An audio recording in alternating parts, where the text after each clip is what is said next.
Bonjour à tous, je continue de partager avec vous quelques passages du cahier de 1943 de Maria Valtorta. Je suis sur la dictée du 19 mai. Jésus dit: mais ce qui est de moi demeure, ni l'homme ni le démon ne peuvent le détruire. Aucun attentat, aucune ruse ne peut détruire ce que je fis et qui restera toujours pareil tant que je le voudrai. La mer, le ciel, les étoiles, les monts, les fleurs des collines et les vertes forêts intouchables ceux-là, comme moi-même, tandis que ceux-ci renaissent de chaque mort passagère que leur infligent les humains, tout comme je suis ressuscité de la brève mort qu'ils me donnèrent. Et les plantes arrachées, les herbes piétinées par la guerre reviendront à la vie comme je les fis le premier jour. Mais pas vos œuvres d'art, elles ne revivront jamais. Les églises et les coupoles, ni les palais et les monuments dont vous vous faisiez une gloire, ces œuvres érigées au fil des siècles, et détruite en un instant pour votre punition. Il en va de même pour les œuvres du progrès. Elles s'effritent avec votre stupide orgueil qui se prend pour un Dieu uniquement parce qu'il les a inventées. Et elles se retournent contre vous, augmentant la destruction et la souffrance. J'ouvre la parenthèse ici, donc vous avez bien compris que tout ce que Dieu a créé restera même après l'homme, après la vie éphémère de l'homme sur la terre, mais ce que l'homme crée n'a qu'une durée de vie et finit un jour ou l'autre par disparaître. Je ferme cette parenthèse et je continue. Je continue avec la dictée du 1er juillet. Si chaque genou doit se plier devant le Fils, chaque esprit doit s'incliner devant le Paraclet, car l'Esprit donne vie à l'Esprit. C'est l'amour qui a créé l'univers, qui a instruit les premiers serviteurs de Dieu, qui a poussé le Père à donner les commandements, qui a illuminé les prophètes, qui, avec Marie, a conçu le Rédempteur, qui m'a mis sur la croix, qui a soutenu les martyrs, qui a dirigé l'Église, qui opère les prodiges de la grâce. J'ouvre la parenthèse ici où Jésus parle bien du fait qu'il faut évidemment savoir se mettre à genoux et se faire, je dirais, tout petit face à la grandeur de Dieu, du Saint-Esprit et de Jésus lui-même. Je continue. Notre Trinité, notre triple et unique nature se fixe dans une unique splendeur en ce point d'où est engendré tout ce qui est dans un être éternel. Et Jésus rajoute, dit, gloire au Père, au Fils, à l'Esprit Saint. J'ouvre la parenthèse ici. C'est vrai qu'on entend souvent dire, bon, il y a beaucoup de choses qui circulent aussi sur Internet, hein. Donc il y a beaucoup de gens qui pensent que ça ne tient pas la route, hein, le fait de dire gloire au Père, au Fils et au Saint-Esprit, parce que ils ne trouvent pas vraiment de justification dans la Sainte Trinité. Et là, Jésus dit bien et explique à diverses reprises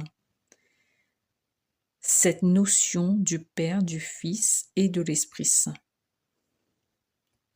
Donc même à notre niveau, nous ne comprenons pas toutes les choses qui peuvent nous paraître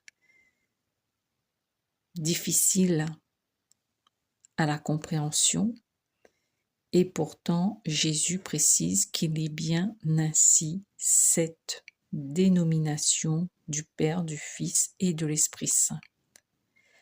Alors Jésus dit encore, si 10 âmes justes et généreuses s'assemblent en prière à une fin sainte pour demander pitié pour un lieu, je ne repousserai pas leurs prières. N'ai-je pas dit que j'écouterai les prières faites par plusieurs personnes en mon nom? Je ne manque pas à mes paroles et à mes promesses. Mais ces personnes qui se réuniraient maintenant pour prier à cette fin seraient-elles constantes dans la foi, dans le sacrifice, dans la pureté spirituelle et dans la pureté d'intention? S'il y en a, et si elles sont telles qu'elles devraient être, de vrais prêtres.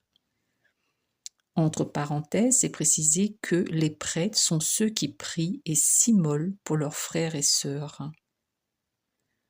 Je les bénirai et j'accorderai ce qu'on demande en mon nom. Donc Jésus précise bien que si nous sommes plusieurs personnes à se rassembler pour prier et pour demander des choses en son nom, eh bien cela sera accordé. D'où l'importance de prier à plusieurs, ou si nous ne pouvons pas avoir d'autres personnes avec qui former un groupe, nous pouvons en tout cas demander, lorsque l'on commence notre prière, à être en union de prière avec les personnes qui prient en même temps que nous. Ça, c'est tout à fait faisable, chacun et chacune à notre niveau. La dictée du 2 juillet où Jésus parle de la Vierge Marie. Jésus dit, Marie vécut eucharistiquement pendant presque toute sa vie. La mère n'est pas différente du Fils, ni dans la nature humaine, ni dans la mission surhumaine de rédemption. Et Jésus, j'ouvre la parenthèse, Jésus parle bien que Marie est rédemptrice. On dit que la Vierge Marie est co-rédemptrice, mais il le dit aussi parce que il y a un certain évêque qui aurait nié cela. Alors, je continue. Le Fils, pour toucher au sommet de la douleur, dut éprouver la séparation du Père à Gethsémani sur la croix. Ce fut la douleur portée à des hauteurs et des rigueurs infinies. La mère, pour toucher au sommet de la douleur, dut éprouver la séparation du Fils pendant les 3 jours de ma sépulture. Marie fut alors seule, il ne lui resta que la foi, l'espérance, la charité. Mais moi j'étais absent.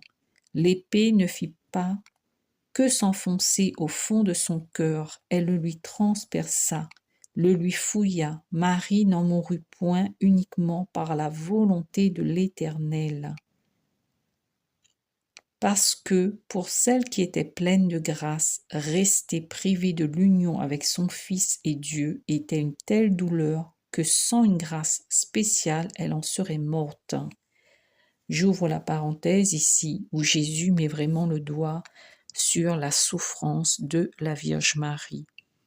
On imagine bien une mère qui voit son enfant subir autant de souffrances, autant de tortures, eh bien on peut bien imaginer toute la souffrance, la peine et la douleur qu'a ressentie la Vierge Marie. Je continue. Nombreuses sont les pages secrètes que vous ne connaissez pas sur la vie de la très pure co-rédemptrice. Vous voyez, j'ouvre la parenthèse ici, où Jésus affirme bien que la Vierge Marie est co-rédemptrice. Je vous l'ai déjà dit, les secrets de Marie sont trop purs et divins pour que l'esprit humain puisse les connaître. Je vous en dis juste assez pour augmenter en vous la vénération envers la plus sainte du ciel, après Dieu. Cette heure d'immense douleur dans la mer de douleur que fut la vie de ma mère, consacrée à la souffrance suprême et à la joie suprême de sa conception, était nécessaire pour compléter ce qui manquait à ma passion. Marie est co-rédemptrice, par conséquent, tout en elle étant inférieure seulement à Dieu, sa douleur aussi due est telle qu'aucune douleur humaine ne pourra jamais l'égaler. Je clôture ce chapitre et je voulais relever le fait que la Vierge Marie a connu tout type de souffrance en ce monde, ce qui fait qu'elle comprend la souffrance humaine lorsque l'on prie avec la Vierge Marie et que l'on demande de l'aide. Elle sait ce que l'on ressent parce qu'elle-même, elle a vécu lors de son incarnation terrestre. Elle a connu la fuite, lorsque la fuite en Égypte pour sauver son enfant. Ensuite, elle a connu le veuvage parce que Joseph est parti avant elle. Ensuite, elle a connu les critiques, les insultes, les injures par rapport au ministère de Jésus. Elle a ensuite connu la souffrance d'une mère qui a perdu son enfant dans d'atroces souffrances.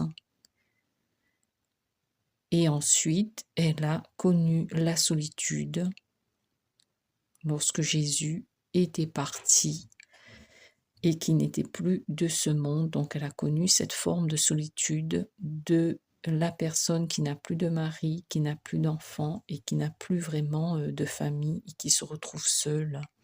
Et d'autant plus, elle a aussi connu le fait de ne pas avoir grandi avec ses parents. Donc vous voyez, la Vierge Marie, elle est passée par un peu toutes les étapes, ce qui fait qu'elle est à même de comprendre toutes les souffrances humaines. Donc, ce que je pourrais rajouter là-dessus, c'est que il ne faut pas se sentir éloigné de la Vierge Marie rien que pour ça, mais se sentir proche d'elle parce qu'elle sait ce que l'on vit et ce que l'on ressent, surtout dans les passages difficiles de la vie. Sur ce, je m'arrête à là. Je vous souhaite une bonne méditation et de bonnes prières et je vous dis à bientôt.